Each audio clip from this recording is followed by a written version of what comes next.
"Do you have any expired cake for my daughter?" The question didn't belong in a place like this.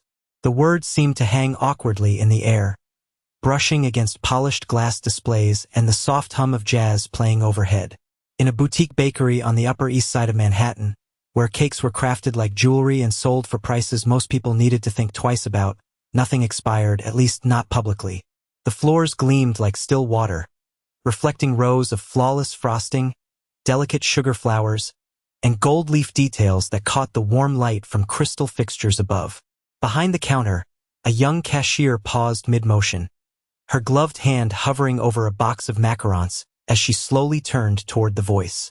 Customers in tailored coats and pressed suits glanced over their shoulders, curiosity flickering across their faces, quickly followed by something quieter, sharper, judgment. Standing near the edge of the display case was a small girl, no older than 7, her sneakers worn at the edges, her jacket just a size too thin for the early winter chill outside. Her name was Zuri Bennett. She stood with her hands close to her sides, not fidgeting, not shrinking, just waiting. Her eyes, wide and steady, reflected the cakes in front of her like distant, unreachable worlds. The cashier gave a polite smile that didn't quite reach her eyes. "We don't sell expired items," she said, her tone soft but final, the kind of voice trained to sound kind while closing doors. A woman nearby let out a quiet laugh, quickly hidden behind her coffee cup. "Expired cake?" she murmured to her companion. "That's not how places like this work." Zuri didn't react. She didn't look embarrassed. She didn't look angry. She simply nodded once, as if she had expected that answer all along. Slowly, she reached into the small fabric bag hanging from her shoulder and pulled something out with careful fingers. It was a birthday candle, slightly bent, the number smudged but still visible. She held it gently, like it mattered more than anything else in the room. "It doesn't have to look nice," she added quietly, her voice almost lost beneath the music. "Just something that no one wants anymore." The room seemed to tighten around her words, though no one moved to fill the silence. And in that silence, just a few feet behind her, stood a man who did not belong to the background, even though no one had noticed him yet. Ethan Caldwell had been in the bakery for less than a minute, but he had already taken in everything. The exits, the staff, the subtle shifts in tone when money spoke and when it didn't. Dressed in a dark tailored coat, his presence was composed, controlled, almost invisible by design. But his eyes had settled on the girl the moment she spoke. At first, he saw what he had always seen in situations like this.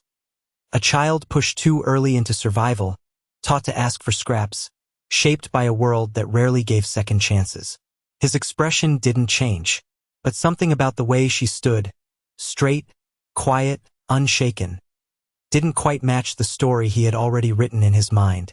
And for the first time that day, Ethan Caldwell didn't move forward. He simply watched. The room waited for her to leave. But she didn't rush. She didn't beg again. She just held that small, bent candle in her hand, as if walking away wasn't the hardest part. Is asking for something no one wants still too much to ask? The question lingered, unspoken, as Zuri Bennett slowly lowered her hand, the bent birthday candle resting against her palm like something fragile that might disappear if she held it too loosely. Around her, the bakery resumed its rhythm, but not completely. Conversations restarted in hushed tones, glances still drifting back toward the small figure by the glass case. The cashier cleared her throat, shifting uncomfortably as she adjusted the ribbon on a neatly boxed cake. "I'm sorry," she repeated, this time a little firmer, as if saying it twice would make it easier to believe. "We have policies." The word policies landed heavier than it should have. It wasn't just a rule, it was a wall. Zuri nodded again, a quiet acknowledgement, and slipped the candle back into her bag with careful precision, like she had practiced this moment before. She didn't argue. She didn't plead. She simply turned her body slightly toward the door, where the cold New York air pressed faintly against the glass, waiting. But just before she could take a step, the manager approached. His shoes clicked sharply against the marble floor, each step deliberate, measured. "Excuse me," he said, his tone polished but edged with something less patient. "We can't have customers feeling uncomfortable. If you're not making a purchase, I'll have to ask you to leave." The words were quiet, but they carried. A couple near the window shifted their seats. Someone exhaled softly, as if relieved the situation was being handled. Zuri looked up at him, her expression unchanged, her eyes steady in a way that didn't belong to a child her age. "Okay," she said simply. No resistance. No hesitation. And somehow that made it worse. She turned fully this time, her small frame moving toward the door, her steps light but certain. The bell above the entrance gave a faint metallic sound as it swayed slightly from a draft. For a moment, it seemed like everything would end there. Another quiet dismissal in a city full of them. But behind her, Ethan Caldwell hadn't moved. Not when the cashier spoke. Not when the manager stepped in. Not even when the room subtly agreed with the decision. He had seen scenes like this before. Different places, different faces, same outcome. And every time he told himself it was simple. The world sorted itself by strength, by leverage, by who could afford to stay and who couldn't. That was how things worked. That was how he had built everything he controlled. His gaze followed Zuri as she reached for the door handle, her fingers small against the polished brass. There was no anger in her posture. No desesperación. Just acceptance, wrapped in something quieter, something he couldn't immediately name. And that was the problem, because it didn't fit. Not with the version of her he had already decided was true. His jaw tightened slightly, almost imperceptibly. Somewhere in the back of his mind, a memory tried to surface. Something about a room filled with laughter, a cake untouched, a voice calling a name that no longer answered. He pushed it down instinctively. This wasn't that. This was just a girl leaving a store. That was all. It was. And yet, he didn't look away. The door hadn't opened yet. And the room, for reasons no one could explain, hadn't fully breathed again. What kind of child walks away without asking twice? The question formed quietly in Ethan Caldwell's mind as Zuri Bennett's fingers curled around the cold brass handle of the bakery door. Most people he knew asked again. They negotiated, insisted, tried to soften rejection into something usable. Especially in a city like New York, where persistence was often mistaken for strength. But Zuri didn't turn back. She didn't even glance over her shoulder. The bell above the door trembled slightly as she pulled it open, and a thin slice of winter air slipped inside, brushing against the warmth of the room like a reminder that outside, things were very different. For a second, she paused at the threshold, not hesitating, just adjusting her grip on the strap of her small bag. And that was when something shifted. Ethan's gaze dropped, almost instinctively, to the floor near where she had been standing. Faint mark. A scuff, barely visible against the polished marble. The kind left behind by shoes that had walked too far, too long. His eyes moved back to her. He noticed it now, the subtle stiffness in her steps, the way her shoulders held steady not out of confidence, but control. This wasn't a child visiting the city. This was a child navigating it. Behind the counter, the manager exhaled quietly, relieved the situation had resolved itself without escalation. "All right?" he muttered, smoothing his tie as if restoring order. "Let's keep things moving." The cashier nodded quickly, returning to her tasks, though her hands moved a little faster than before. The room began to reset. Conversations resumed, softer now, careful not to linger on what had just happened. But Ethan didn't move. He was still watching the door, still watching her. And then, almost too small for anyone else to notice, Zuri stopped. Just outside the door, her silhouette faint through the glass. She shifted her bag and reached inside again. For a moment, her head lowered. Not in defeat. Not quite. More like calculation. Ethan narrowed his eyes slightly. Something about that motion didn't match the story he had told himself earlier. This wasn't a child who expected nothing. This was a child who was adjusting a plan. Inside the bakery, no one else paid attention. To them, she was already gone. But Ethan remained still, his hand resting lightly in the pocket of his coat, his posture unchanged. He had built his life on reading people, on catching the details others missed, the slight hesitations, the inconsistencies that revealed truth beneath surface behavior. And right now, something wasn't adding up. Because if she had truly come for scraps, why leave so easily? Why not linger, try again, ask someone else? Why carry that candle like it mattered more than the cake itself? The questions didn't sit right. And Ethan Caldwell didn't ignore things that didn't sit right. Outside, Zuri adjusted the strap of her bag once more and began to walk, her small figure moving along the sidewalk, blending quickly into the rhythm of the city. Cars passed. People moved. No one stopped her. No one noticed. But inside the bakery, one man did. And for the first time since she had spoken, Ethan took a step forward. Not fast. Not urgent. Just enough to break the stillness he had been holding on to. The manager glanced at him briefly, registering another customer. Nothing more. But Ethan's eyes were no longer on the cakes, or the counter, or anything inside the room. They were fixed on the space just beyond the glass. Because whatever he had thought about that girl a minute ago, he was starting to realize he might have been wrong. And Ethan Caldwell did not like being wrong. The door had already closed behind her. But something told him this moment wasn't over yet. What was she planning? After she walked away? The question tightened in Ethan Caldwell's chest as he stepped out of the bakery. The warm air behind him replaced instantly by the sharp bite of a New York winter afternoon. The city moved fast. Yellow cabs slicing through traffic, pedestrians weaving past each other without eye contact. The constant hum of a place that never slowed down for anyone. And yet, just ahead of him, Zuri Bennett walked at a different pace. Not lost. Not wandering. Intentional. That was the word. Intentional in a way that didn't belong to a 7-year-old. Ethan kept his distance, his steps measured, silent against the concrete. He wasn't following her out of concern. That's what he told himself. He was correcting an observation, fixing a misread, because something about her still didn't align. Zuri reached the corner and stopped, waiting for the crosswalk signal to change. The red hand blinked steadily above her. She didn't shift impatiently like the others around her. She didn't check the traffic or glance at her phone. She simply stood there, still and composed, as if she had all the time in the world. Ethan's eyes narrowed slightly. Discipline. That was what he was seeing. Not desperation. Not chaos. Discipline. The kind that came from repetition. From having to think ahead, every step, every decision. The signal changed. The crowd surged forward.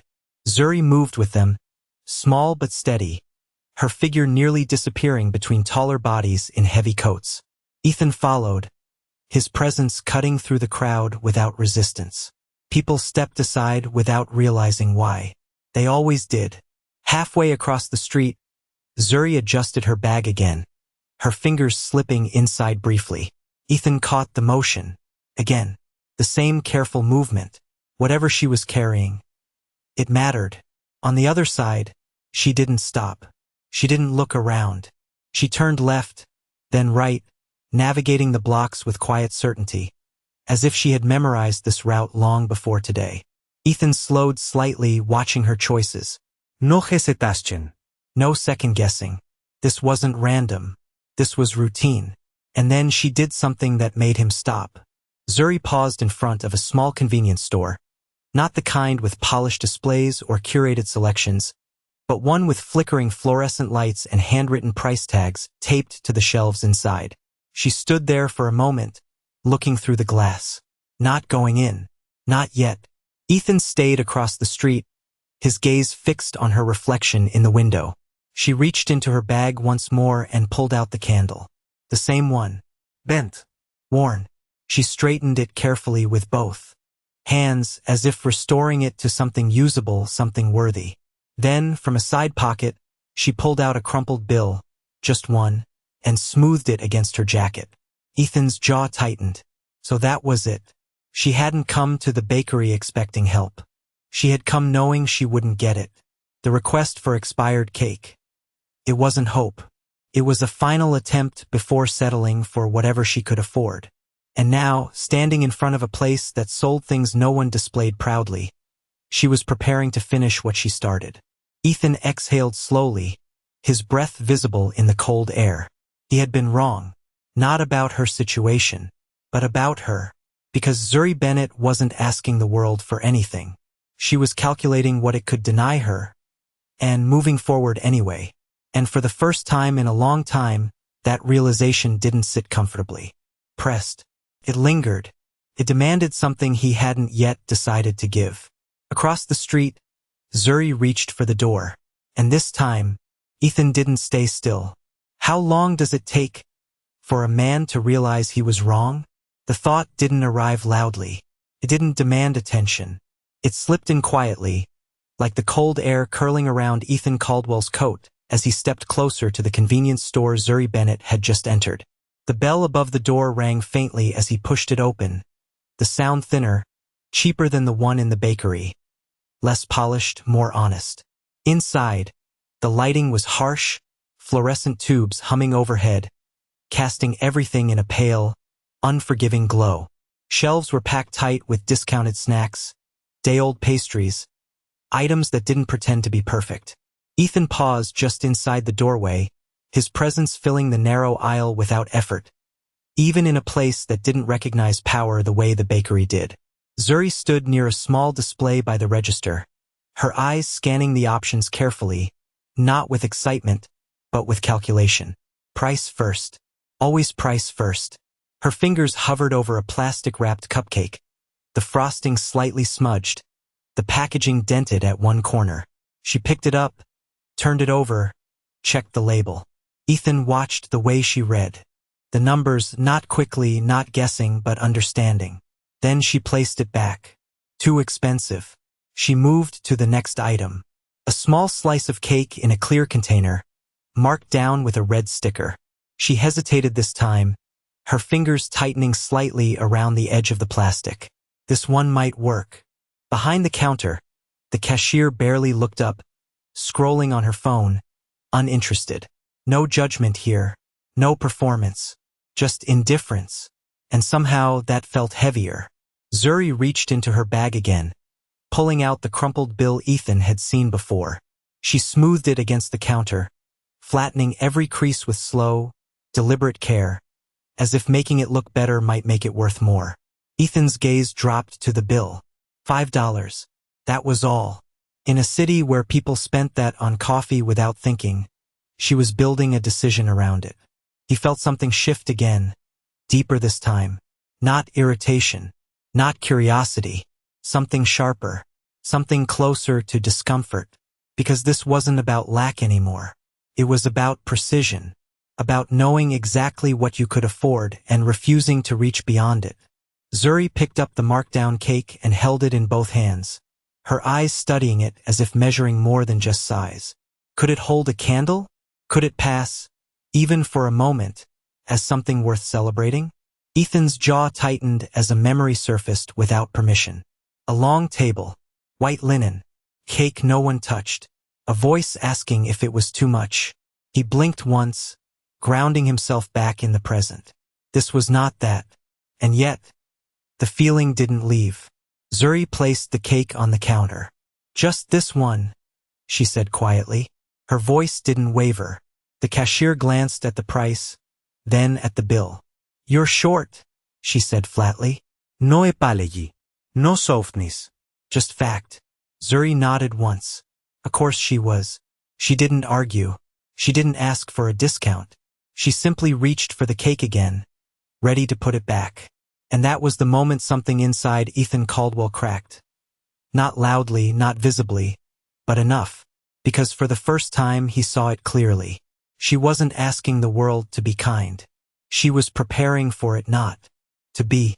And somehow that hit harder than anything he had seen all day. His hand shifted slightly at his side, fingers curling once, as if testing a decision he hadn't yet made. Across the counter, Zuri turned away from the cake. And Ethan Caldwell, a man who controlled outcomes before they even began, found himself standing in a moment he hadn't planned for and couldn't ignore. In a quiet corner of New York City, A powerful mafia boss watches as a vulnerable little black girl asks for something no one else would dare to request, setting off a chain of events that redefine dignity, power, and redemption. This emotionally gripping story blends cinematic storytelling with the raw tension of dark romance, where silent judgment turns into unexpected protection and moral awakening. As the mafia boss begins to question his own assumptions, the little girl's quiet strength and resilience expose a deeper truth about survival, sacrifice, and what it truly means to care in a world driven by status and control. Through subtle gestures, powerful contrasts, and a slow-burning emotional arc, this narrative captures the essence of dark romance, where vulnerability meets authority and transforms it from within. Every moment builds toward a silent yet overwhelming emotional payoff, making this story a perfect example of dark romance that doesn't rely on cliches but instead delivers depth, realism, and human connection. From a luxury bakery to the harsh streets beyond, the journey unfolds with precision and cinematic detail, highlighting the invisible lines between privilege and hardship while reinforcing the emotional core of dark romance. The presence of the mafia boss is not just dominance but evolution, and the little black girl becomes the unexpected force that challenges everything he believed, creating a layered narrative filled with tension, empathy, and quiet justice. This story stands out in the genre of dark romance by focusing on dignity over drama, subtlety over spectacle, and emotional truth over exaggeration, leaving a lasting impact that resonates beyond the screen. What does it cost to change your mind? The question settled heavily in the air as Zuri Bennett turned away from the counter, her small hand still holding the edge of the plastic container for just a second longer than necessary before letting go. She didn't argue. She didn't look disappointed. She simply adjusted her bag again, tucking the bent candle safely inside, as if protecting the only part of the plan that still mattered. The cashier had already looked back down at her phone, the moment dismissed, filed away as something ordinary. But it wasn't ordinary. Not to Ethan Caldwell. He hadn't moved yet, but something inside him had already crossed a line he didn't often revisit. Control had always been his advantage. Seeing things clearly, deciding quickly, never second-guessing. But now, clarity felt different. Felt incomplete. Zuri took a step toward the door, her movements quiet, efficient, as if she had practiced leaving places without being noticed. That detail stayed with him. Not the poverty. Not the request. The exit. The way she left. Like she had learned that staying too long only made things worse. Ethan exhaled slowly, his breath steady but deeper than before. $5. A bent candle. A plan that adjusted without complaint. He had built an empire on reading leverage, on identifying weakness, on acting before hesitation could cost him. And yet here he was, standing still, watching a child carry more discipline than most men he had ever dealt with. His hand moved before his thoughts fully caught up. Wait! The word wasn't loud, but it cut through the small space of the store with quiet authority. Zuri stopped, not startled, not afraid, just paused. She turned slightly, her eyes meeting his for the first time since he entered. There was no recognition in them. No expectation. Just awareness. Ethan stepped forward, his presence shifting the air around him without effort. The cashier looked up briefly, sensing something different, though she couldn't explain what. Ethan's gaze moved to the counter, then to the cake Zuri had set down moments ago. He picked it up, turning it once in his hand, reading the label, noting the discounted price, the imperfection in the frosting.